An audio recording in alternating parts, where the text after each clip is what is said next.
the music's going to be really long, but really is just like 3 seconds from the table up to here. Thank you so much for hosting me today. I'm really excited to be with you all today. I have to say, I was a little surprised when we did the purse thing that I thought in the era of tidying up with Marie Kondo, there would be more people with like nothing in their purses. But apparently she's not as powerful as we all thought that she was. Actually, as a side note, I've been really into like KonMariing my house. And so I've been purposely not going to Costco because I knew that if I went to Costco, I would be tempted to buy all of the things. So I haven't gone to Costco since the beginning of the year. And I went for the first time last night, and it was like being in a candy shop. I'm like, I want all of the things. Please mess up my house, Costco. So anyway, my name is Grace Hahn. I am a pastor in the Virginia Conference. I am currently the lead pastor at Trinity United Methodist Church, which is a church in Alexandria, Virginia. I just started there this past summer, and before I was there, I was at St. Matthew's United Methodist Church, which is here in Fairfax County. I was there for 8 years, for 4 years as the associate pastor, and for 4 years before that as the youth pastor. So I've had a lot of opportunity to be in ministry with Floris, and I've been here in this building lots of different times. So it's really exciting to be here in this capacity and to share with you all and to be with you all today. So we're starting with a really light topic. Are women of faith allowed to claim power? And this is a topic that I think is particularly important for us as women, and particularly as women of faith. For me, this has been an issue that I have thought quite a bit about in my own personal life, in my own personal faith journey, and particularly as I was discerning a call to ministry. My parents are both United Methodist clergy. That's very common for pastors. And my dad, and both of my parents are United Methodist clergy, but they had really different paths on their process to ordination. So my dad he went into ministry when he was 18. He graduated from high school, and he went right into ministry. His ministry spanned over 50 years. He started in Korea, which is where we're from, and then he was in the Philippines. He was a missionary there in the Philippines, and then he came to the U.S. to do his DMin at Candler Seminary in Atlanta. And then we kind of followed his ministry through Atlanta and Columbus and Chicago. And my dad worked for 50 years and had a very successful kind of ministry career.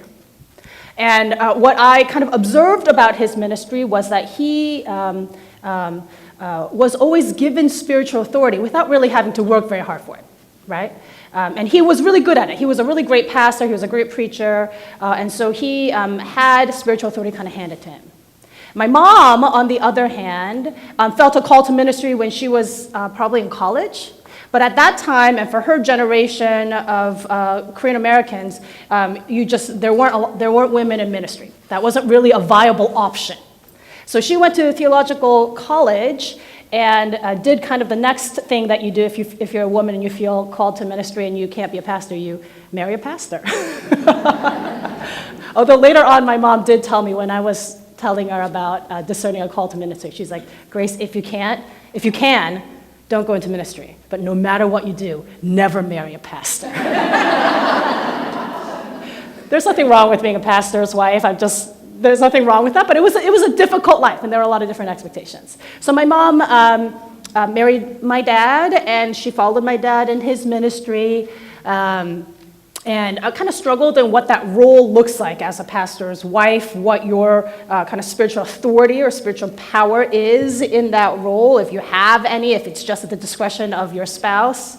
And then when we were in middle school, my mom felt another call and decided to pursue ordination as a career path. And so she went into seminary and started her MDiv process. But what was kind of surprising to her was that our home church, my dad's church, was really resistant to her going to seminary. My dad was actually really supportive. He thought it would be great. He could have another pastor in the church and they could get more work done. But there was resistance from the church about if that was the appropriate role for her and if that was the right way for God to call her. And because she was not a traditional, she didn't look like a traditional pastor. She was a small Asian woman, and she had accented English. When she went through the process, the Board of Ordained Ministry in the Western Herald Conference also had questions about where she could serve and where she could be received as a pastor, right? So there were qualifications put on her ordination about her, recommending she take English classes.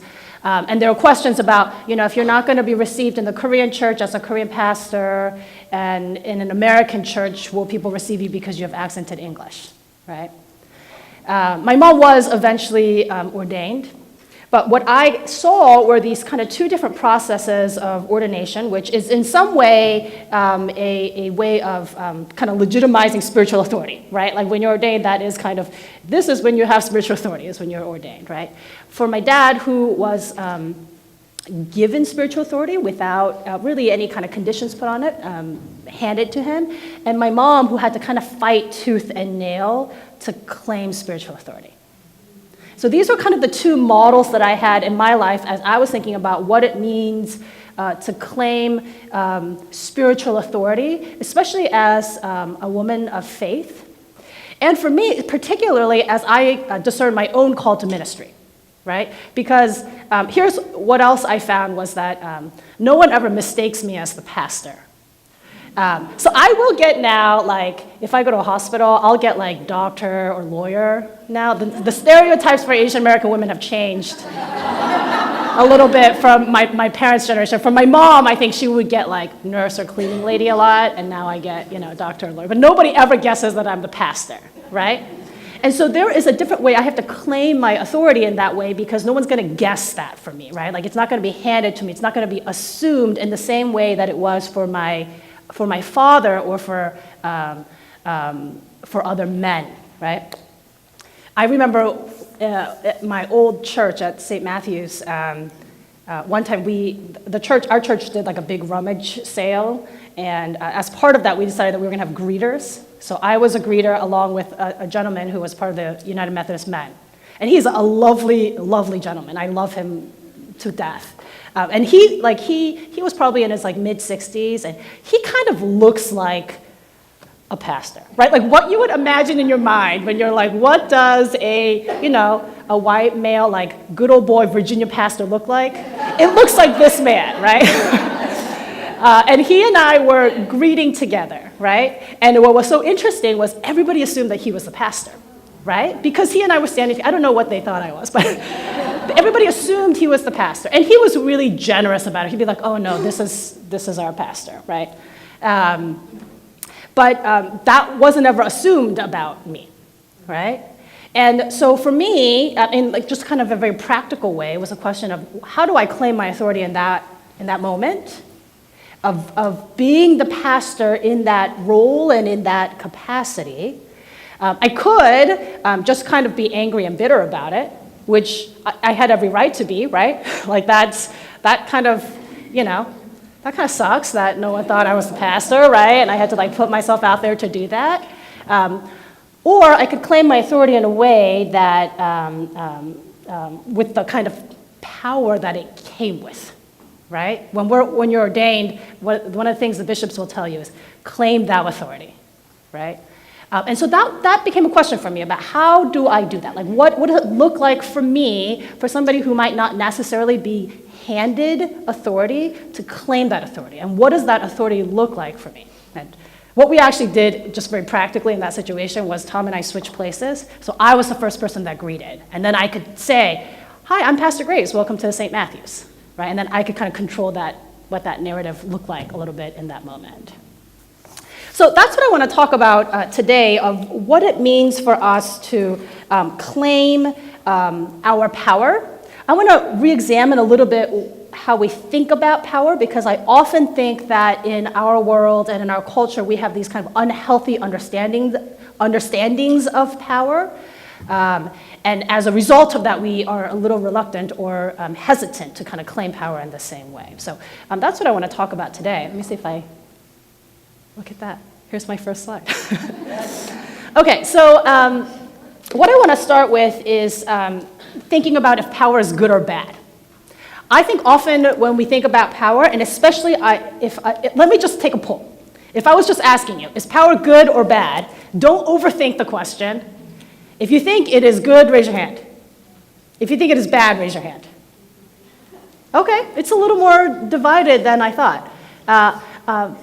I think especially for women, power has kind of this negative association, right? It's something that's abused, it's something that's used to lord over someone. And it makes it difficult for us to think about what it means to claim our power. And what I think sometimes is important, sometimes I think what happens when we talk about power is we often talk about the power we don't have, right? And what I want to do is start with the power that we do have. I think when we start with the power that we do have, we kind of have a different starting point of understanding the power that we already have. So here's another example from my childhood. I grew up as an immigrant kid in Columbus, Ohio, and so I never felt like I had a lot of power. Columbus is a really lovely place, go Buckeyes, but it was not a haven of diversity, especially when I was growing up. So when I was growing up, like in my high school, I was like one of 2 Asian Americans. There were like a handful of people of color. It just was hard. It's hard to be different, right? And there's nothing that makes you feel more powerless as a teenager is when you feel really different and you don't have access to what's happening what's happening, right? And like if you're an immigrant kid, like you just feel really like culturally off. Like you don't get any of the references, and like I didn't know any of the pop culture references. You know, I feel like there's this whole gap in my childhood stuff like that I just didn't get because that's not the mainstream that I lived in, right? So I felt like growing up, I didn't quite like belong, right? Like I just didn't kind of quite get it, right? And that made me feel really, really powerless. But what I also knew was that growing up, I was really acutely aware that I had a different kind of power than my parents. Because my parents had accented English, right? And I could speak English without an accent, right? And so what I noticed is when first of all, I should say, my parents spoke, like grammatically, their English was better than mine, because they took lots of English lessons kind of growing up, but speaking it was harder, right? Because if you're an immigrant person, that's different. And what I noticed, and I could see this, like when we went out to eat, or when we went out someplace and my parents would speak with accented English, I could see how people responded to them, right? And that it wasn't always positive, right? And at worst, it could be just downright condescending, right? And so what that meant was I understood kind of innately that I had a different kind of power than my parents because I had access because I could speak English without an accent. So it meant things like I had to help with like if there were bill disputes, right? Like, I mean, if you've ever had to call a credit card company, it's hard enough in English, right? try to do it in a language that is not your first language, right? I had access in a different kind of way than my parents, right? And another way we might call this privilege, right? Like I had this language privilege in a way that my parents did not, and that was a different kind of power than my parents had, right? I wanted to share this story as kind of an intro to talking about power because I think power is a little bit more complex than sometimes how we make it out to be, right? Sometimes it's easy to say power is good or power is bad or I have power and you don't have power and make it this kind of zero-sum game. But I think the reality when we think about power is that it's a little bit more kind of complex than that.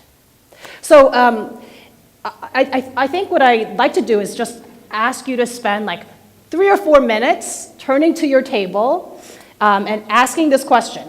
In what ways do you feel like you have power?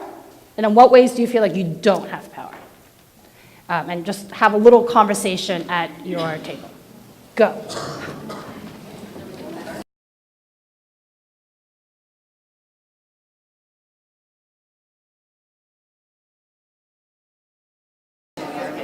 We have the power to come back together again. Let's use that power. All right, so I want to move into this next section of the talk to talk a little bit about what I think part of the reason why this question of are women of faith allowed to claim power can be difficult is that there are a lot of kind of unhealthy ways that we often think about power. So I want to show you this video. This is a ad for the Marines. This is an old ad. It's like 15 years ago. And I have nothing against the Marines. I just want to say that right off the bat. I think they do some really wonderful work and they defend our country. But I want to show you this video because I think this kind of depicts how our culture defines power. So as we watch it, kind of just look for how this video defines power. The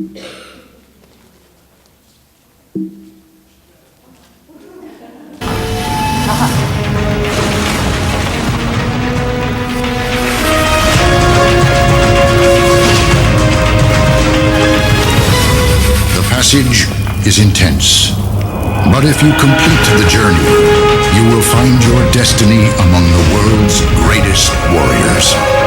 The few, the proud, the Marines.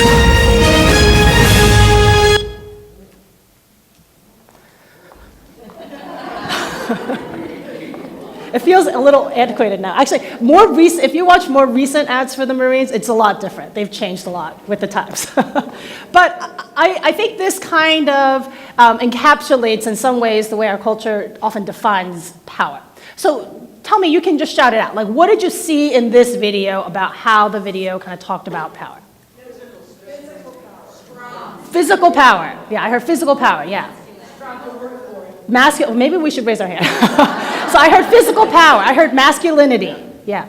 No women. There were no women. Yeah. That's changed in the more recent ads for the Marines. Yeah. Struggle. Yeah. Determination. Yeah. The loud voice of the drill sergeant. The loud voice of the drill sergeant. Yeah. Work hard for the success. Work hard for success. Yeah.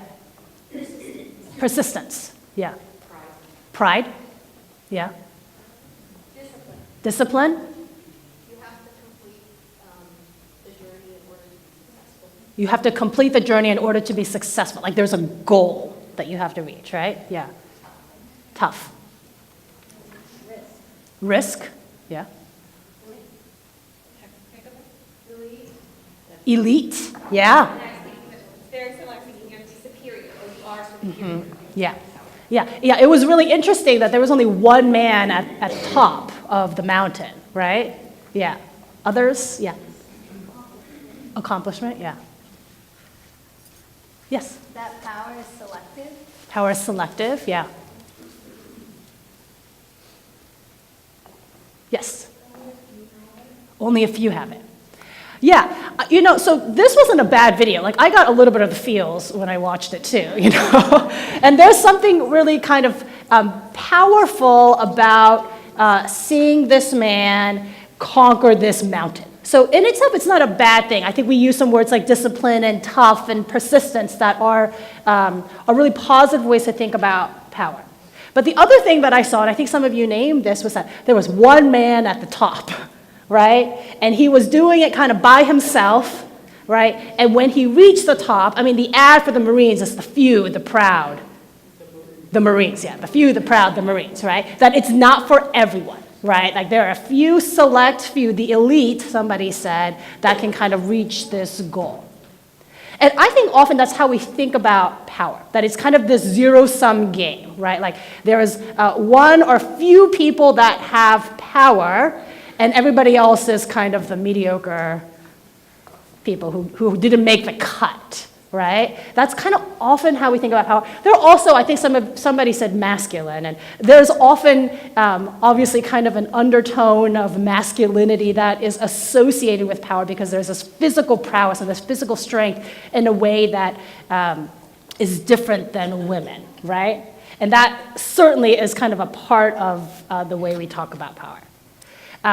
I think one of the issues about the way that we talk about power is this kind of zero-sum game option, that like if I am powerful, it's because Stacy is not, right? Like I have to be powerful at the expense of somebody, or I have power and therefore I had to take power away from somebody to achieve that power.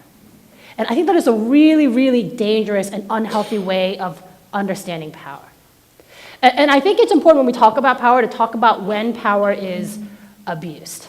right? So we often, if you look up definitions of power, like social scientists will define power as having power or influence over someone, right?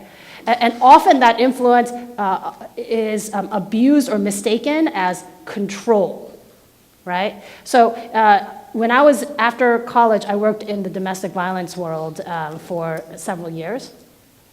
And domestic violence is an example of when power is used to try to control someone else, right? One of the biggest misconceptions of domestic violence is people think that it is one incident, usually one physical incident.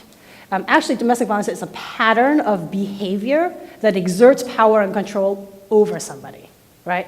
I can't remember if I had oh no, I didn't have it. Wait, let's go back. Let's not get ahead of ourselves. I had in the domestic violence world, they have what's called a power and control wheel, right? And there are a number of different behaviors that are used to exert power and control over somebody. So physical abuse is one of them, but it is almost always accompanied with other kinds of emotional, spiritual violence, things like isolation, emotional abuse. In the domestic violence agency that I worked for, I worked at an organization that worked with primarily immigrant women. And a lot of the families that came over like on a husband's work visa, right? Which means that if you're the spouse of that husband, your immigration status is dependent on your spouse's work visa, right? So you can imagine in that relationship, if there is abuse in that relationship, if you leave your spouse, then you have no immigration status, right? If you go to the police and you call the police, that not only endangers your immigration status, now it endangers your spouse's immigration status, right? Because if you're here on a work visa and you have a criminal record, you can get deported, right? So you can see how complicated that becomes. So then immigration can be used as a way to exert power and control over somebody, right? And so when we define power in a way that exerts control over somebody, what often happens is it's abused, and it's used to usually put someone down, right? Yeah. The other way that I think power is sometimes defined is control over ourselves. And I think this is often what happens to women. I call it the Wonder Woman syndrome.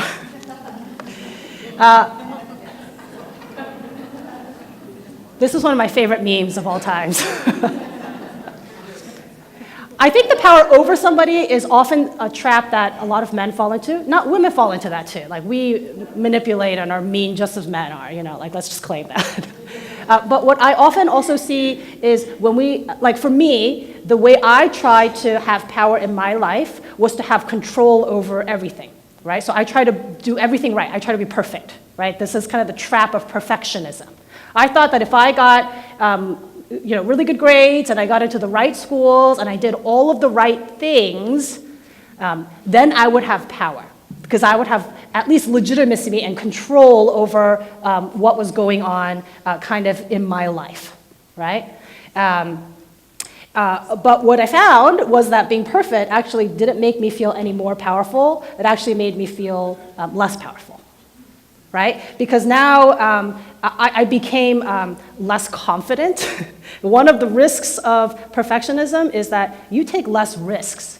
I mean, one of the problems with perfectionism is you take less risks, right? If you're a perfectionist, you don't want to do anything unless you know it's going to go exactly how you want it. So what you end up doing is taking less risks, right? And you become less confident about trying something because you cannot guarantee that it will turn out exactly as you wanted, right? It was also exhausting, You put a lot of pressure on yourself to do well, and I very quickly learned that I'm a much less pleasant person when I'm trying to be perfect all the time and do all the things all the time. And you often miss the beauty of a moment when you're trying to get it right. The problem with perfectionism, when you're trying to control internally, is that you're putting your value on the wrong thing. Right? One of the goals of this conference, Claim It, your voice, your value, your valor, is talking about where we place our value, right? Because when we put our value in the wrong thing, then we're claiming the wrong kind of authority and the wrong kind of power. And what I found was that when I tried to be perfect, It didn't help me claim power, it gave it away because it placed power on other people's expectations, and it placed power on things that, on expectations that were not the ones that affirmed who I was. This is actually, perfectionism is becoming more of an issue in our culture. It's strongly linked to conditions like depression and anxiety and eating disorders.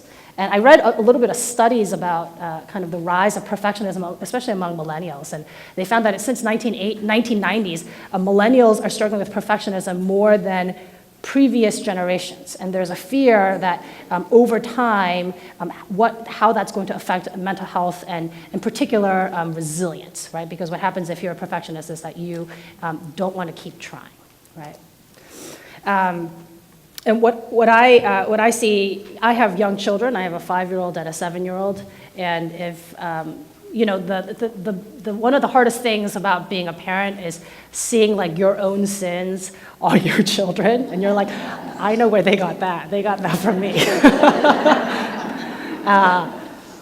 And seeing that in our children, right? And in this in our Northern Virginia culture, where there is a lot of pressure for people to do well and to be perfect and get into the right schools and have the right titles.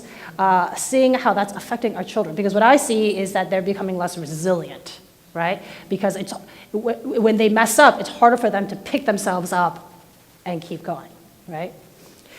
So I want to spend a little bit more time at your tables talking about this, talking about the traps of power, right? Control over others and control over ourselves. And in particular, if you've struggled with perfectionism, or trying to live up to unrealistic expectations, and how that has affected your life. So let's spend about 5 more minutes talking about that.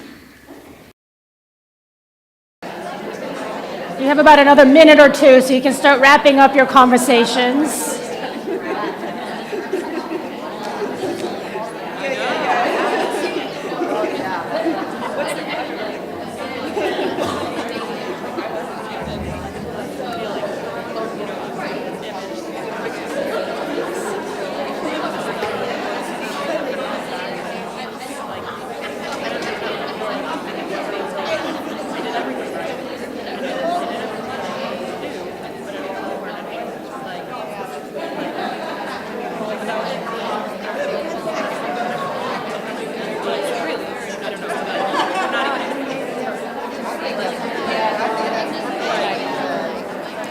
All right, let's gather back together again.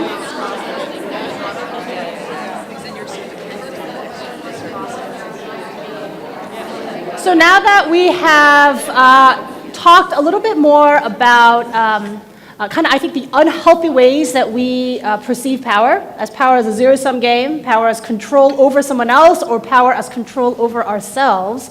What I want to shift to is to look at what the Bible has to say about power, because we are at a Christian conference.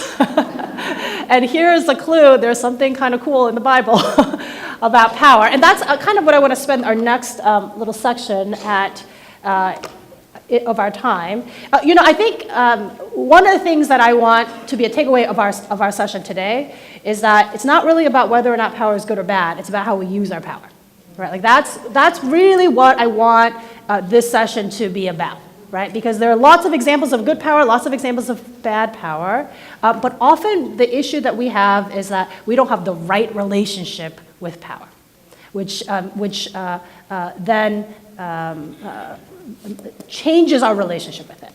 So what we see in our scriptures is that power in itself is not a bad thing, like we said, right? Power is an inherent characteristic of God, right? Like that is an overarching theme that we see again and again about God being this all-powerful God. Like that's what makes God God. Right? Actually, the Greek word for power is dunamis, and it is kind of like this cosmic force. And sometimes in the ancient scriptures, it would be used interchangeably with God, right? So you would never hear the phrase, at least in olden times, like the power of God, because it was redundant, because God was power, right? Like God was this cosmic force or this cosmic power. Right? So power in itself, as it's described in the Bible, is not a bad thing. And what we see in our scriptures is that God shares that power with humans, right? So if we think about one of the most powerful ways that God acts is God creates, right? God created the heavens and the earth. This is one of the most powerful ways of God enacting his power, right? Power as this kind of creative, creating force. And that is a power that's shared with us as humans, right? Because we have that same power, the power to be creative and to innovate and to use our power to create something else, right? Power is this gift that God gives to humans. And that's really strong, actually, in our Wesleyan roots, right? Because Wesley talked a lot about our agency and our responsibility that we have with that power, right? Because we have power, we also have responsibility to do something with that power. We're not just supposed to sit on the power. We're not supposed to bury our talents, right? We have this power, and it is meant to be used to do God's will. The other thing that we see in their scriptures is humanity's struggle to be in right relationship with power. That is like, if there is a constant kind of narrative throughout our especially our Old and New Testaments, is that humans get it wrong and we assume we have too much power, or we want to have more power. We don't have right relationship with power. So if you look at the creation story, right, what is the first sin of humanity? This isn't a trick question. Adam and Eve ate the fruit of good and evil because they wanted to have the same power as God to be able to know the difference between good and evil, right? They didn't have the right relationship with power, and they wanted to have more power, right? In the prophets, if you read through the prophets, all the prophets are doing is rebuking the Israelites for assuming too much power, right? For being greedy and for taking advantage of poor people. You're trying to have control over others, right? Like that's what the prophets are rebuking the Israelites for and the kings for, right? King David, when King David saw Bathsheba, he wanted to control Bathsheba. So he set up a situation, because he was the king, he used his power to get Uriah killed, Bathsheba's husband, killed, so that he could have Bathsheba. Again and again, we see this kind of theme throughout our scriptures of humans not being in right relationship with power, right? And that was what human sin was, right? Like that was how sin was defined for much of our scriptures. And what we saw when Jesus came was that Jesus kind of subverted that relationship with power, right? If you remember when the Israelites were waiting for this prophet, this savior to come, what they thought was going to come was this king who was going to take over who was going to have ultimate political power, ultimate military power, was going to take over and be this powerful king, right? And what happened when Jesus came was Jesus gave away all of his earthly power, right? And he was crucified on a cross. Like, from a political standpoint, Jesus had no power, right? But by doing that, Jesus demonstrated for us the kind of right relationship with earthly power. And then Jesus demonstrated for us what real power looked like. The scripture, I'm sorry this is turning into a little bit of a sermon. I'm a pastor, so it's hard for me to not take it there. But our passage from 2 Corinthians 12 says this: "My power is made perfect in weakness. My grace is sufficient for you, for power is made perfect in weakness. So I will boast all the more gladly of my weaknesses, so that the power of Christ may dwell in me. Therefore I am content with weakness, insults, hardships, persecutions, and calamities for the sake of Christ. For whenever I am weak, then I am strong." This is such a powerful verse about re-understanding and re-examining the right relationship with power. Because what this tells us is that power isn't about getting it all right. It's not about earthly or political power. It's not about being the strongest or the best. It's not about being perfect. The problem with that kind of power is it places our value in the wrong thing. But what this is saying is that we need to place our value on God's grace. And when we place our value on God's grace, that's where we get our power. It tells us that we are enough and that we are sufficient, and that it tells us precisely that it is in that place of weakness that we are made strong and that we are made whole. And a little bit later in the day, I know Kelly's talking a little bit more about vulnerability and finding courage and being brave in the midst of that vulnerability. But I think this verse, this is one I really want to encourage you to come back to over and over again as we think about our right relationship with power, because it reminds us of where we need to place our value. Where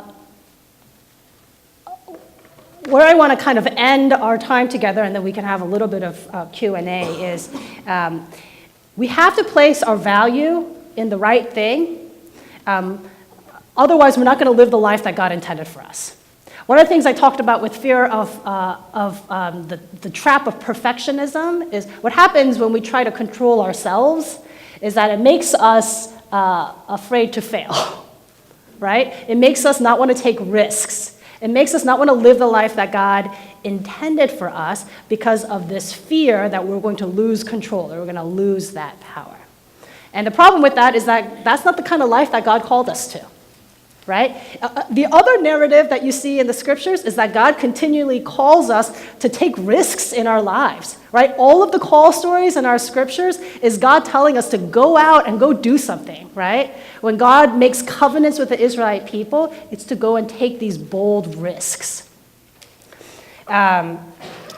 This passage from Joshua 1 is, if you remember, when the Israelites had been wandering in the desert for 40 years. Actually, do you know when the Israelites were wandering for 40 years? When they came from Egypt to Canaan, it actually only took them 2 years to get to Canaan, right? After 2 years, they got to the camp, which is about a mile or two outside of Canaan, and then they sent spies to go look at Canaan. And when the spies came back, they were like, 2 of the spies were like, oh, it's all good. It's exactly like God said. There's the land flowing with milk and honey. It's awesome. Let's do it. But then 10 of the spies were like, there are these really big giants there. They make us look like grasshoppers. It's really scary there. If we go in there, we might get crushed. So the Israelites got terrified, and then they camped. So they decided to make camp there, and they stayed there for 38 years until a whole new generation came in before they crossed over again into Canaan. Right? When it says the Israelites wandered for 40 years, it wasn't that the distance from Egypt to Canaan took them 40 years. It's because they were terrified, right? They didn't know how to get there. They couldn't take that next step. They couldn't take that risk and be bold enough to take that risk to cross over into Canaan. And so this passage comes right after Moses has died, right? And Joshua is this young new leader that God has called to take over. And actually, if you read like verses 7 to 9, this verse, be bold and courageous, comes up like 3 or 4 times. And I think it's because Joshua was like terrified, and he's like about to bolt. And God is like, be bold and courageous, be bold and courageous. Don't forget, be bold and courageous. It became like this mantra so that he wouldn't run away. And it was because Joshua and the Israelite people were finally willing to be bold and courageous that they crossed over into Canaan and they entered the promised land. Now, there were still struggles, but when they were willing to kind of take that risk, then they were able to live the life that God intended for them. I want to encourage you, there's a book by Angela Duckworth called Grit. It's the power of passion and persistence, of passion and perseverance. I didn't have it in here, but I want to encourage you. She also has a TED Talk, so you can watch the TED Talk if you want the Cliff Notes version. And what Duckworth was looking at was the difference between successful students and those who struggled. And she looked at a range of different settings. She looked at West Point, military academy, high school teacher, salespeople at the National Spelling Bee. And what she found was that the most powerful indicator of success wasn't education or intellect or health or good looks or social intelligence. The most powerful indicator of success is what she called grit, which was passion and perseverance over a long period of time. It's the willingness to get up even after you failed and to try again, to be willing to take risks. This idea of resilience. To me, I think the best use of our power is exactly that. is this grit, this willingness to try over and over again. And that, I think, is the best way for us to use this power that God has given to us. When we place power as control over somebody else or control over others or control over ourselves, it has this kind of finite point, right? Like once you receive the power, you're done, right?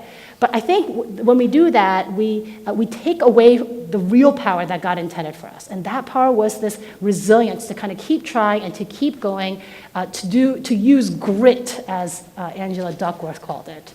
And I think that is the message that God gives to humanity, that God gave to Joshua when he said, be bold and courageous, and the message that I hope we can end with today. Thank you.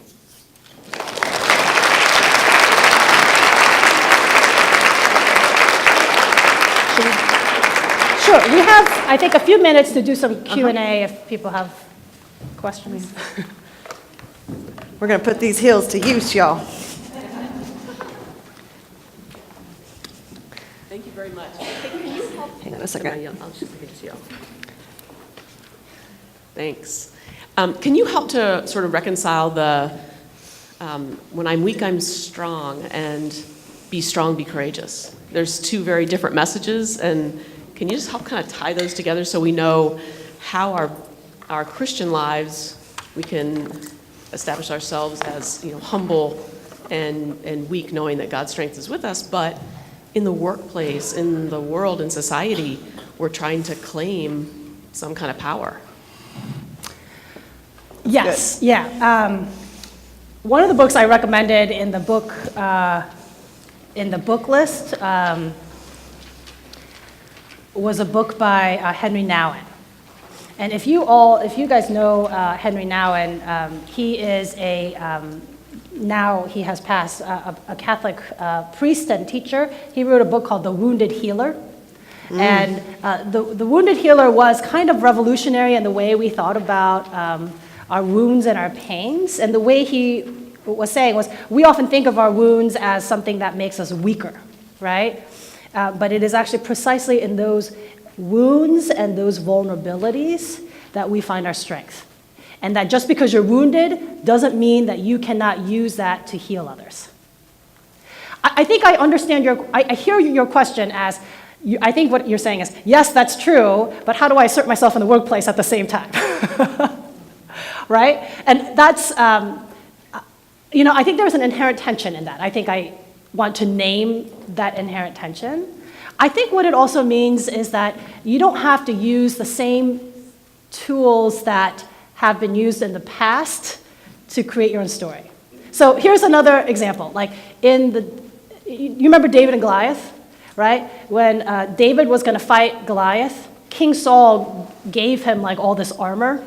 I don't know if you remember it from the Bible, right? And it was really, really heavy, right? And David was like, this armor is not going to work for me, right? So he took off the armor and he chose these 5 smooth stones, right? Something that like didn't really make any sense, like those stones shouldn't have killed this giant.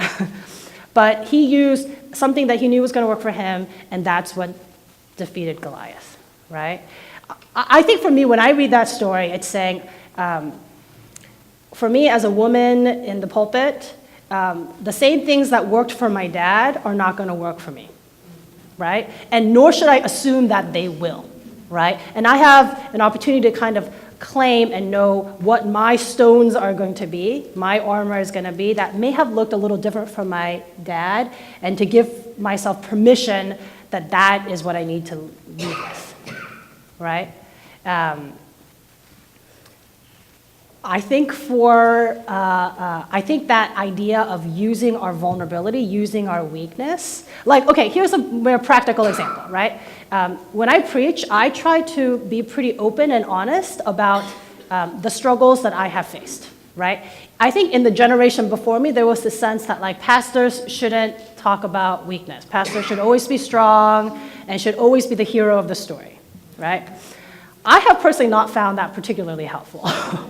Right? And so for me, I think I can use my stories and my own struggles as a way of highlighting the strength that also comes from it, right? That's not saying like, I don't think that makes me weaker, I think that makes me stronger, right? Like I'm using different tools than maybe a generation before me, but I can use that same kind of weakness to write my own narrative, to use kind of that kind of language. So, if that helps, yeah. Yeah. Or, Oh, yeah, sorry. we've got one right here. Yeah, yeah. So a few months ago, I would have come and I would have nodded my head and said, this is great information. But in December, I had a personal crisis that I'm making it through. But the beauty of it is that now, like I'm holding so tightly to this idea of connecting to God's source energy and committing to what God actually wants me to focus on instead of all the things I allowed myself to be distracted with for years, kind of this numbing thing and not truly claiming the power that God, the gift that God has given me, that where God wants me to take my life. And so my question is like, how can we do that without having to have our world shattered? You know, so like, I'm just so grateful for the blessing that has come from that. And then, you know, like Henry Nouwen, like this idea that strength comes from this. But I just wish I could go back, you know, a few years ago or months ago and just tap into that with this same fervor. So do you have any kind of advice that might help others who hopefully won't have to go through a crisis?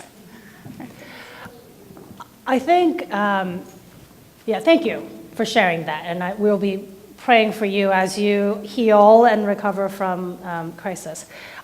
I think one of the best ways to do that is to be honest with each other. My sense is that way before a crisis hits, there are some things that come up, unless it's totally unexpected, right? But there are usually some